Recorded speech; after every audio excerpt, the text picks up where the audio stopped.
नमस्कार। मैं जितेंद्र मिश्रा आपके लिए एक सुंदर सी कविता लेकर आया हूँ। जीत की कलम इस नाम से मैं अपनी रचनाएं लिखता हूँ और वही लिखता हूँ जो हम अपने आसपास देखते हैं, जो हम महसूस करते हैं, जो हमारे समाज, हमारे परिवेश में घटित होता है, उसको लिखता हूँ। कोशिश करता हूँ कि वो लोगों के दिल तक पहुँचे।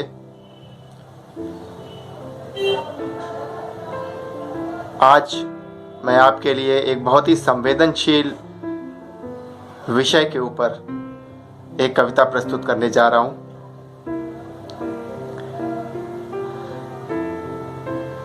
आपने देखा होगा कि हमारे देश में एक फौजी जब उस सीमा पर शहीद होता है तो एक शोक की लहर किस तरह से पूरे देश में पहुंचती है और उस परिवार पे क्या बीतती होगी, इसकी तो हम और आप कल्पना भी नहीं कर सकते। ऐसे ही मैंने एक दृश्य देखा कि जब एक फौजी सेना में भर्ती हुआ और लड़ते लड़ते अपने देश के लिए शहीद हो गया, जब उसका पार्थिव शरीर उसके घर आया और उसकी अंतिम यात्रा की जब तैयारी होने लगी तो उसकी एक छोटी सी बेटी, जिसे ये पता ही नहीं है कि जीवन और मरण किस चीज़ का नाम है, किस तरीके से वो मासूमियत से अपनी बात कहती है और किस तरह उसकी माँ उसके सवालों के जवाब देती है। आइए देखते हैं। तो कविता का शीर्षक है कि मुखाग्नि तुझे ही देनी होगी। और वो बेटी कहती है कि माँ मुझको नहीं है सोना, पापा कब तक आएंगे। माँ मुझको नहीं है सोना, पापा कब तक आएंगे। उन्होंने फोन पे कहा था कि वो टॉफी बिस्किट लाएंगे। नई फ्रॉक मैं पहनूंगी जब पापा घर पर आएंगे। कंधे पे बैठ के शोर करूंगी जब पापा घर पर आएंगे। मैं पापा की उंगली पकड़ के स्कूल दौड़ के जाऊंगी और उन्होंने जो गाना सिखाया था उसे जोर जोर से गाऊंगी।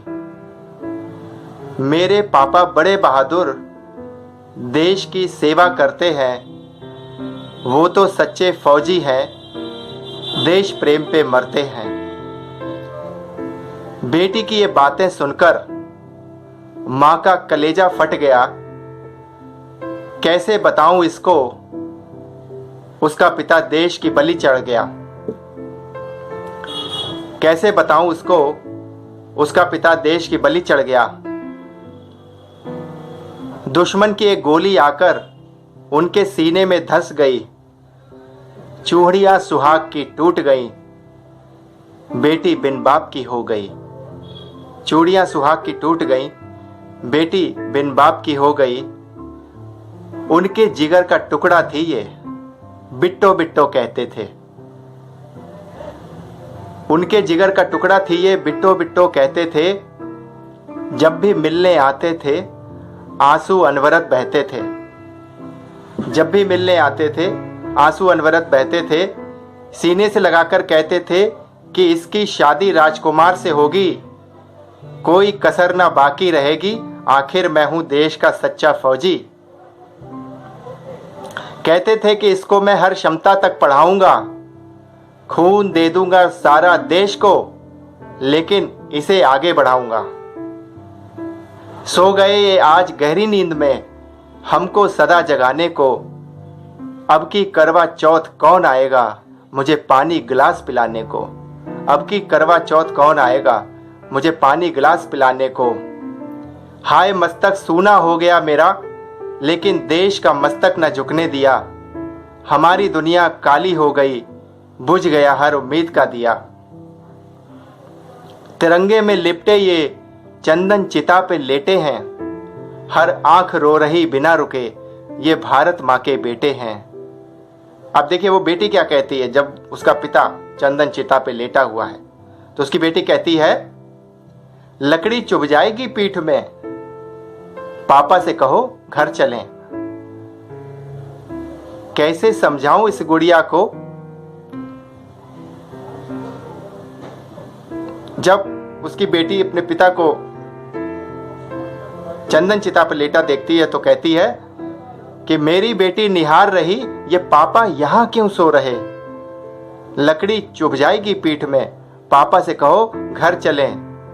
कैसे समझाऊं इस गुड़िया को, ये पुण्य चिता है पापा की, ये बेचारी क्या जाने, ये जिगर का टुकड़ा है पापा की।